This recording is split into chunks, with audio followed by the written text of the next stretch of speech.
हम एक छोटी सी फॉक्स को देख रहे थे जो कि एक चट्टान के किनारे पर लटकी हुई थी और वहाँ से गिरने वाली थी। जिसके बाद हमें एक छोटा बच्चा दिखाया जा रहा था जो कि फॉक्स को इस मुसीबत में देखकर उसकी हेल्प करने के लिए आगे बढ़ता है और उसे बचा भी लेता है। लेकिन उसे बचाते बचाते एक्सीडेंटली वो बच्चा खुद पहाड़ी से लटक गया था। यहाँ फॉक्स भी उसे बचाने की कोशिश कर रही थी लेकिन वो इस काम में कामयाब ना हो पाई थी और उसके हाथों ने सिर्फ बच्चे के हाथों को जख्मी ही किया था। जिसके बाद हम देखते हैं कि अब वो बच्चा पहाड़ी से नीचे गिर चुका था और वो फॉक्स उस बच्चे की हेल्प करने के लिए फौरन पहाड़ी के नीचे जाती है। लेकिन जब वो कोई रिस्पॉन्स नहीं करता तो अब फॉक्स दुखी हो चुकी थी और उसका आंसू अब बच्चे के जख्मी हाथ पर गिरता है और यहीं से मूवी का सीन कट होकर हमें 500 साल बाद का सीन दिखाया जाता है जहाँ हम बहुत से फॉक्स की सोल्स को इंसानी शक्लों में देख रहे थे। यानी ऐसा कह सकते हैं कि ह्यूमन की बॉडी के अंदर फॉक्स की सोल्स थी। वो सारी यंग फॉक्स की सोल्स एक खास जगह पर इकट्ठे होती हैं जिसका मकसद उनको इमोर्टैलिटी देना था। यानी वो अपने आप को ऐसा बनाना चाहते थे कि कभी भी मौत उन तक ना आए,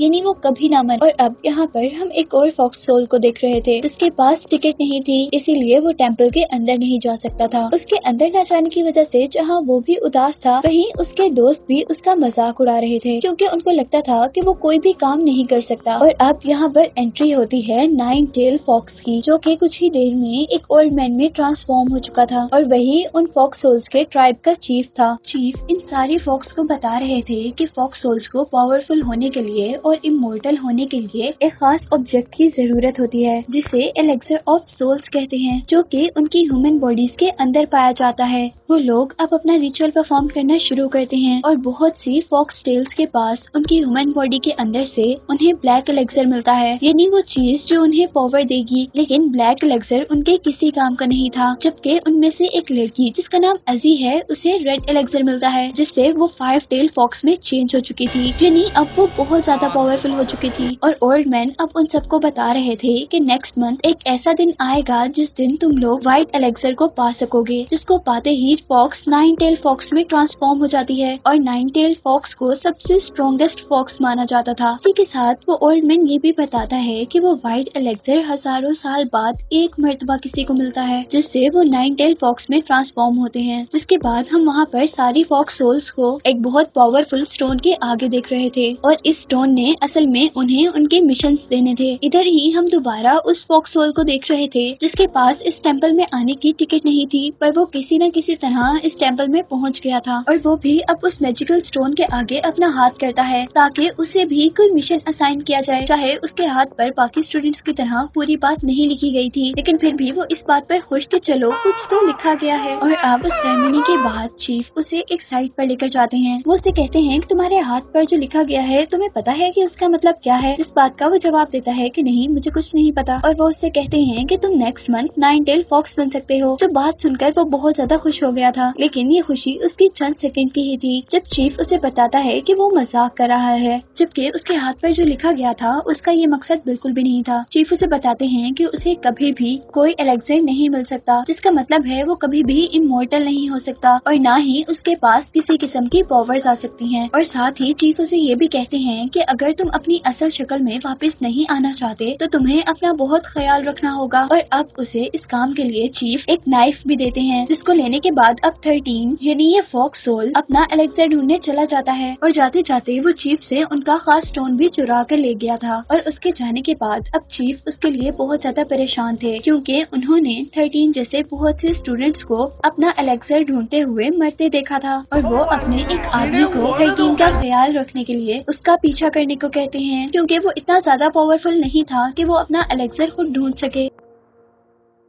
जिसके बाद हमें दोबारा 13 को एक होटल पर दिखाया जा रहा था। वो यहाँ एक गांव में था जहाँ पर एक आदमी जिसका नाम जीजिन है वो एक आदमी को ढूंढते हुए नजर आता है। वो सब लोगों को उस आदमी का स्केच दिखाकर उसके बारे में पता कर रहा था और ऐसा ही करते करते जीजिन 13 के पास पहुँचता है, लेकिन 13 क्योंकि खाना खा रहा था इसलिए उसने उस आदमी को पूरी तरह इग्नोर कर दिया था। और जैसे ही वो आदमी 13 से दूर जाता है तो वो मैजिकल स्टोन जो वो चीफ से चुरा कर लाया था वो 13 को बताता है कि उसका एलेक्सर यहीं कहीं करीब ही है और 13 अब अपना खाना छोड़कर उसकी तलाश शुरू कर देता है। अब वो एक प्रीस्ट के पास पहुंचता है। वो ओल्ड प्रीस्ट लोगों का इलाज कर रहा था और इस काम के लिए वो अपनी पेंटिंग्स के अंदर डीमंस को कैच करता था और उनका ब्लड निकाल कर वो लोगों को ठीक किया करता था, जिस तरह अभी उसने एक बच्चे को ठीक किया था। और यहाँ ये देखते हुए 13 को दोबारा जाइचिन मिलता है, जो कि पहले भी उसे होटल में मिल चुका था। 13 जैसे ही पीछे मुंह करता है तो जाइचिन के डोंकी से डर जाता है, जिसकी वजह से उसे अब गुस्सा आ गया था, इसीलिए उसने डोंकी को अपना पाँव मारा था। लेकिन इस काम से डोंकी को भी गुस्सा आ गया था। वो पीछे से जाकर 13 पर अटैक करता है और उसे हवा में उड़ाते हुए अपने ऊपर बिठाकर वो उसे वहाँ से लेकर चलता है, क्योंकि डोंकी अब 13 को सबक सिखाना चाहता था और उनकी इस लड़ाई के अंदर पूरा गांव जैसे तबाह हो रहा था। जाइचिन अपने डोंकी का पीछा कर उसे रोकने की कोशिश कर रहा था और यहाँ हमें दिखाया जाता है कि वो ओल्ड प्रीस्ट चुपके से जाइचिन पर एक मैजिक करता है, जो मैजिक उसकी प्रोटेक्शन करेगा। जबकि जंगल के दरमियान में अब हम 13 को देख रहे थे, जहाँ डोंकी ने 13 को वहाँ पर गिरा दिया था और खुद वहाँ से भाग गया था। अब उतने में यहाँ पर जाइचिन आता है। वो 13 से रिक्वेस्ट करता है कि वो उसे उसका डोंकी वापस कर दे, लेकिन 13 के पास तो असल में डोंकी था ही नहीं, इसीलिए वो जाइचिन से बचकर वहाँ से भाग जाता है और अब जाइचिन भी उसका पीछा कर रहा था। अब बहुत देर भागने के बाद वो जंगल के बिल्कुल दरमियान में आ चुके थे और दोनों ही बहुत ज्यादा थक चुके थे। वो लोग वहाँ पर बैठकर कुछ देर सांस लेते हैं और अपने पीछे देखते हैं, जहाँ पर उन्हें एक टेम्पल नजर आया था और यहाँ पर आकर अब उस मैजिकल स्टोन ने 13 को बताया था कि जाइचिन ही वो आदमी है जो उसे उसका एलेक्सर दिलवा सकता है। और साथ ही उसे ये भी पता चला था कि जाइचिन गवर्नमेंट जॉब के लिए एक एग्जाम देने वाला है, इसीलिए वो जाइचिन के साथ अब अच्छा बर्ताव करना शुरू कर देता है और उससे प्रॉमिस करता है कि वो सही सलामत उसे शहर ले जाएगा। जिसके बाद जाइचिन 13 को बता रहा था कि वो आदमी जो इस पेंटिंग में है, जिसको मैं तलाश कर रहा हूँ, वो असल में मेरा बड़ा भाई है और ये डोंकी भी मेरे बड़े भाई का ही है और असल में वो भी यही एग्जाम देने के लिए आए थे। इसके बाद हम रात में 13 को देखते हैं कि वो जाइचिन को मारने वाला था, लेकिन तभी वहाँ पर वो आदमी आता है जिस आदमी को फॉक्स सोल्स के चीफ ने 13 का ध्यान रखने का काम दिया था। वो आदमी उसे जाइचिन को मारने से मना करता है। वो कहता है कि उसको मारने से अच्छा तुम उसे एक ऐसी जगह पर ले जाओ जहाँ पर उसे कोई उम्मीद ना हो बचने की और वो बहुत ज्यादा डर जाए। और अब नेक्स्ट डे हम उस जगह पर एक डंकी को देख रहे थे जहाँ पर 13 और जाइचिन ने स्टे किया था। असल में वो भी डंकी नहीं था, वो तो असल में 13 का गार्ड था, लेकिन उसे देखते ही जाइचिन बहुत ज्यादा खुश हो चुका था और इस डंकी के मिलने के बाद वो दोनों मिलकर शहर के लिए सफर शुरू करते हैं और अनएक्सपेक्टेडली वो दोनों बहुत अच्छे दोस्त बन चुके थे। फिर काफी सफर तय करने के बाद वो एक ऐसी जगह में पहुंचते हैं जहाँ पर बहुत से स्कॉलर्स उस जॉब की तैयारी कर रहे थे जिस जॉब की तैयारी जाइचिन भी कर रहा था। इस एकेडमी में पहुंचकर वो लोग एक रात वहीं रहने का डिसाइड करते हैं और रात में जाइचिन को यहाँ पर एक फ्रॉग दिखता है जो कि हर जंप पर जमीन पर गोल्ड छोड़ रहा था। उसे देखते ही 13 को अब लालच आ गई थी और वो उसका तब तक पीछा करता है जब तक वो फ्रॉग उसे इस एकेडमी के ओनर तक नहीं ले आता। उस एकेडमी का ओनर एक पूल के पास बैठा हुआ था और अचानक उस पॉन्ड में से फ्रॉग की टंग निकलकर 13 पर अटैक कर देती है और उसे अपने साथ पानी में खींच लेती है। जबकि यहाँ पर हम जाइचिन को भी देख रहे थे जिसका सामना अब एक बहुत बड़े फ्रॉग से हुआ था। वो उससे किसी न किसी तरह बचने की कोशिश कर रहा था कि तभी यहाँ पर उसकी हेल्प करने के लिए 13 भी आ जाता है और किसी न किसी तरह वो जैसे ही फ्रॉग की टंग से बचते हैं तो फ्रॉग अब उनके ऊपर अपनी फूंक से अटैक करता है, जिसकी वजह से वो लोग तूफान की तरह उड़ते हुए दूर जाकर गिरे थे। वो लोग उस फ्रॉग से छुपते छुपते एक जगह पर आ जाते हैं, लेकिन वो ज्यादा देर फ्रॉग से ना बच पाए थे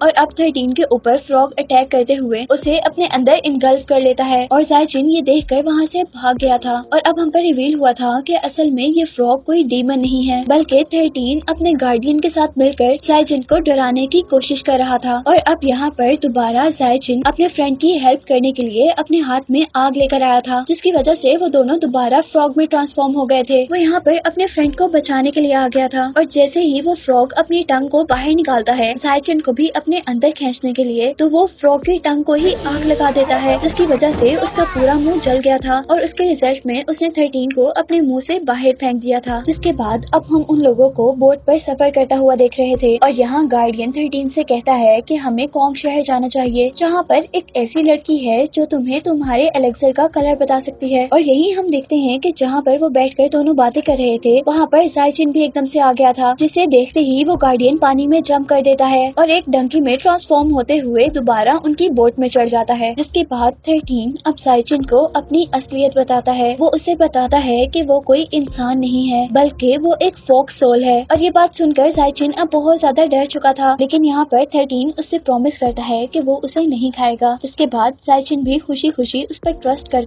बाहर निकलता है और उसके सारे जख्मों पर मेडिसिन लगाता है। और अब हम उन लोगों को बातें करते हुए देख रहे थे जहाँ पर जायचिन 13 को बता रहा था कि वो हमेशा से डाउरिन नाम के एक शख्स को मिलना चाहता है जो कि उसका रोल मॉडल है। और इन बातों के दरमियान हम आखिरकार उन दोनों को उनके डेस्टिनेशन यानी कॉन्ग सिटी में देख रहे थे। और यहाँ वो लोग एक ऐसी जगह पर जाते हैं जहाँ पर बहुत ही प्यारी प्यारी लड़की उनका वेलकम करती हैं। और यहाँ इस जगह के अंदर 13 को अपना गार्डियन एक औरत की शक्ल में नजर आया था। और वो लोग जायचिन को यहाँ पर इसलिए लेकर आए थे क्योंकि जायचिन से 13 को अपना एलेक्सर मिलना था, यानी वो चीज मिलनी थी जिससे वो बहुत पावरफुल फॉक्स बन सकता था। और जैसा मैंने पहले बताया था कि एलेक्सर्स के कुछ कलर्स होते हैं जिनके अकॉर्डिंग ही उन्हें पावर दी जाती है। तो ये लड़की असल में जायचिन को देखकर 13 को उसके एलेक्सर का कलर ही बताने वाली थी। यहाँ दो लोग आकर जायचिन को ये कहकर यहाँ से ले जाते हैं कोई आपका इंतजार कर रहा है। और अब जायचिन पहुँचता है उसी लड़की के पास जिसका मैं पहले जिक्र कर रही थी। उसका नाम यांगलिन था और वो बहुत ही खूबसूरत थी। वो जायचिन को अपनी तरफ अट्रैक्ट करने की कोशिश करती है, लेकिन जायचिन उसके करीब जाना नहीं चाहता था क्योंकि इस तरह करने से वो जायचिन के करीब जाकर एलेक्सर का कलर मालूम करना चाहती थी। लेकिन जैसे ही वो उसके पास जाती है तो कोई मैजिकल पावर उसे वहाँ से बहुत दूर धकेल देती है। और ये असल में वही पावर थी जो कि प्रीस्ट के मैजिक से जायचिन के ऊपर आई थी। यहाँ जायचिन को फील होता है कि वो यांगलिन से प्यार करने लगा है, इसीलिए वो उसे शादी के लिए प्रपोज कर देता है। लेकिन यांगलिन उसकी बातों में बिल्कुल भी इंटरेस्टेड नहीं थी, बल्कि वो उसकी बॉडी को ऐसे देख रही थी जैसे वो उसकी बॉडी को स्कैन कर रही हो। पर क्योंकि जायचिन के ऊपर प्रीस्ट ने एक मैजिक किया हुआ था, इसीलिए वो उसकी बॉडी से कुछ भी नहीं देख पाई थी। और जब यहाँ पर जायचिन सो जाता है तो वो 13 के पास जाती है और उसे बताती है कि उसे जायचिन की बॉडी पर कुछ भी नजर नहीं आया, इसीलिए वो उन्हें उनके एलेक्सर का कलर नहीं बता सकती। और नेक्स्ट सीन में अब हम यांगलिन को तड़पता हुआ देख रहे थे और इस बारे में हमें पता चला था कि असल में यांगलिन की सोल एक फ्लावर के अंदर है और ये फ्लावर उसके गार्डियन के पास है और वो उसकी सोल को अपने अकॉर्डिंग कैप्चर करता है। इसके बाद सीन कट होता है और हमें दिखाया जाता है कि जायचिन वहाँ पर पहुँच गया था जहाँ पर उसे एग्जाम देना था। वो यहाँ पर भी सब लोगों से अपने भाई के बारे में पूछ रहा था, लेकिन कोई भी उसको नहीं पहचान पाता। वो खुद को एग्जाम के लिए रेडी करता है और अब बाकी कैंडिडेट्स के साथ साथ उसका भी एग्जाम शुरू हो गया था। उनका पेपर बहुत लंबा था जो कि आधी रात तक चल रहा था। और यहाँ अब एक कैंडिडेट को फील होता है कि उसने यहाँ पर एक घोस्ट देखा है। वो सबको इस बारे में बताता, लेकिन कोई भी उसकी बात पर यकीन नहीं करता। और क्योंकि उसकी बातों से सब लोग डिस्ट्रैक्ट हो रहे थे, इसीलिए उस आदमी को तो बाहर निकाल दिया जाता है।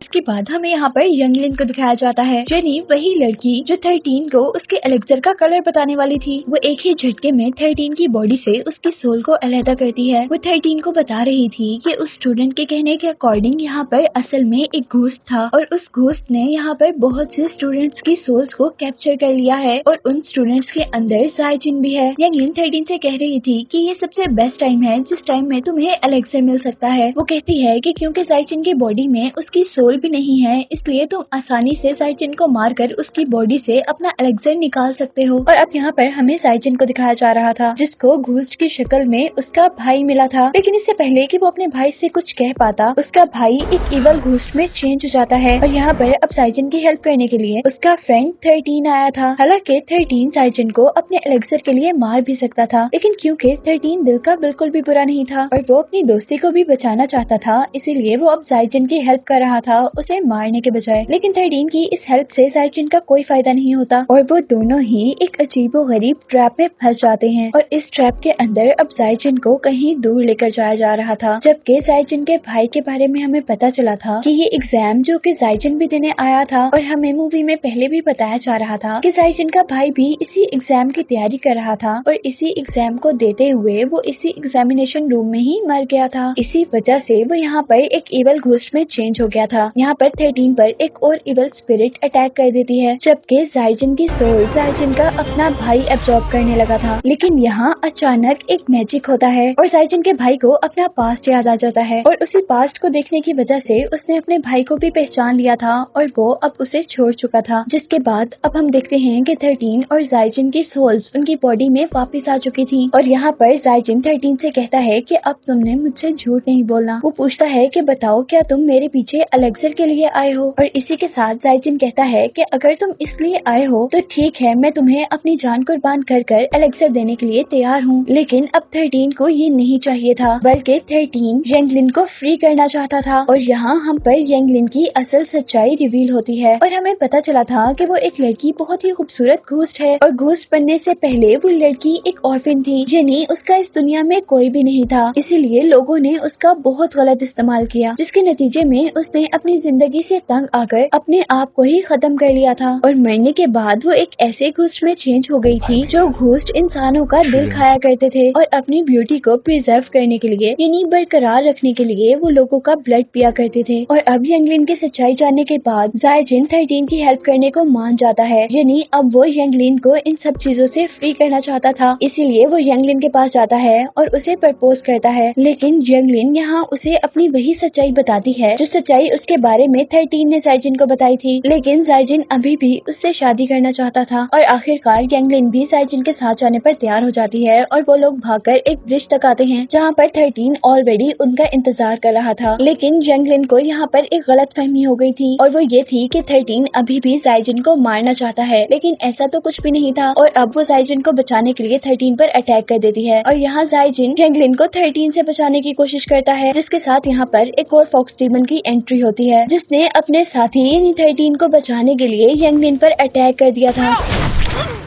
जाइजिन जल्दी से 13 को छोड़कर यंगलिन तक आता है, लेकिन अब यंगलिन को बचाना बहुत मुश्किल था क्योंकि वो बिल्कुल मरने वाली थी। और मरते मरते यंगलिन जाइजिन को बताती है कि वो भी उसको उतना ही पसंद करती है जितना वो उसे करता था। जिसके बाद वो एक स्मोक बनकर गायब हो चुकी थी क्योंकि जाइजिन को अपनी जिंदगी में पहली बार कोई पसंद आया था और साथ ही अब उसे इस बात का गुस्सा भी था कि हमेशा से 13 जाइजिन से झूठ बोलता आया था। और अब वो जाकर 13 पर अपना सारा गुस्सा निकाल देता है। उसकी बातें सुनकर अब 13 को भी सच में गिल्ट फील हो रहा था, इसीलिए वो भी अपने आप को मारने की कोशिश करता है। लेकिन इससे पहले कि वो अपने आप को मार पाता, उसके पीछे एक पेपर अपेयर होता है और अचानक से 13 उस पेपर के अंदर गायब हो जाता है। जिसके बाद हम पर रिवील हुआ था कि असल में वो पेपर मूवी के स्टार्ट में दिखाए जाने वाले फॉक्स ट्राइब के चीफ ने ही भेजा था ताकि वो 13 को बचा सके। और चीफ यहाँ पर 13 को बताते हैं जब ये फॉक्स पहाड़ी से गिरने लगी थी तो उसे बचाने वाला बच्चा असल में जाइजिन ही था। ये मूवी के स्टार्ट में दिखाए जाने वाले सीन की बात हो रही है जिसमें फॉक्स के तौर पर वहाँ पर 13 था और वो बच्चा जो फॉक्स को बचा रहा था वो असल में जाइजिन था। और चीफ अब उसे बताते हैं कि असल में जाइजिन की बॉडी के अंदर वाइट एलेक्सर जो कि 13 को बहुत पावरफुल बना सकता है। जिसके बाद हमें काफी अरसे बाद का सीन दिखाया जाता है जहाँ पर जाइजिन अब 13 को ढूंढ रहा था और आखिर वो अपनी काफी कोशिशों के बाद 13 को एक फॉरेस्ट में ढूंढ लेता है और उससे उस रात के लिए माफी मांगता है जिस रात उसने गुस्से में 13 को बहुत बुरी बातें कह दी थी। और अब जाइजिन 13 को पावरफुल करने के लिए उसे एलेक्सर देने के लिए अपने आप को कुर्बान कर देता है। और जैसे ही जाइजिन अपनी बॉडी के अंदर से एलेक्सर निकालता है तो असल में उस पर रिवील होता है कि उसके सामने 13 नहीं बल्कि 13 की शक्ल में 13 का वो गार्डियन था और वो 13 की शक्ल में असल में वो एलेक्सर लेने के लिए आया था क्योंकि उसे चीफ से पता चला था कि जाइजिन के पास व्हाइट एलेक्सर है और वो अब 13 से पहले वो एलेक्सर लेकर पावरफुल होना चाहता था। लेकिन उसके हाथ में जाते ही वो एलेक्सर ब्लैक हो जाता है, जिसके बारे में मैंने मूवी के स्टार्ट में भी बताया था कि ब्लैक एलेक्सर उनके किसी काम का नहीं होता। इसीलिए 13 का गार्डियन उस एलेक्सर को वहाँ फेंक कर वापस चला जाता है। और जैसे ही ये सारा वाकया असल 13 को पता चलता है तो वो गुस्से में यहाँ तक पहुँचता है अपने फ्रेंड की जान का बदला लेने के लिए। और यहाँ आते ही वो अपने गार्डियन से लड़ने लग गया था, लेकिन क्योंकि 13 का गार्डियन एक 6 टेल फॉक्स था इसलिए वो 13 से ज्यादा पावरफुल था और उसने बहुत आसानी से 13 को मार गिराया था। अब मरते हुए 13 अपने फ्रेंड जाइजिन के बारे में ही सोच रहा था और सोचते सोचते उसका हाथ उस एलेक्सर तक लगता है जो कि जाइजिन की बॉडी से निकला था। और हैरत अंगेज तौर पर वो एलेक्सर अब व्हाइट एलेक्सर में चेंज हो जाता है, जिसकी वजह से शॉबर न सिर्फ जिंदा हुआ था बल्कि एक पावरफुल 9 टेल फॉक्स में चेंज भी हो गया था। और अब वो इस वक्त का सबसे पावरफुल फॉक्स बन चुका था। और अब जैसे ही वो अपने गार्डियन को जान से मारने वाला था तभी उसे जाइजिन का ख्याल आता है जो कि चाहता था कि 13 एक अच्छा फॉक्स बने और वो अब गार्डियन को जिंदा छोड़ देता है। जिसके बाद यहीं से सीन कट होता है और हमें दोबारा जाइजिन को दिखाया जा रहा था। यहाँ थोड़ी कंफ्यूजन ये है कि जाइजिन तो पहले मर चुका था और वो वाकई में ही मर गया था, लेकिन उसके जिंदा होने के पीछे रीजन ये थी कि 13 ने अपनी सारी इमोर्टैलिटी जाइजिन को जिंदा करने में लगा दी थी और अपने आप को एक छोटे से फॉक्स में चेंज कर दिया था, जिसके बाद से जाइजिन और 13 की शक्ल में वो छोटा सा फॉक्स दोनों अब हमेशा मिलकर खुशी खुशी रह रहे थे। जबकि दूसरी तरफ अब हमें 13 के गार्डियन को दिखाया जा रहा था, जो कि एक पेपर में कैद हो गया था और हम पर रिवील हुआ था कि असल में एग्जामिनेशन हॉल में जो बहुत से स्टूडेंट्स की मौत हुई थी वो इसी फॉक्स डेमन की वजह से हुई थी, क्योंकि वो व्हाइट एलेक्सर लेना चाहता था, लेकिन क्योंकि उसकी सोल बुरी थी इसीलिए उसे कभी भी व्हाइट एलेक्सर नहीं मिल सकता था। जिसके बाद इस मूवी का कंक्लूजन ये निकला था कि बुराई की हमेशा हार होती है और अच्छे लोग 13 और जाइजिन की तरह हमेशा खुश रहते हैं, जिसके साथ ये मूवी एंड हो जाती है।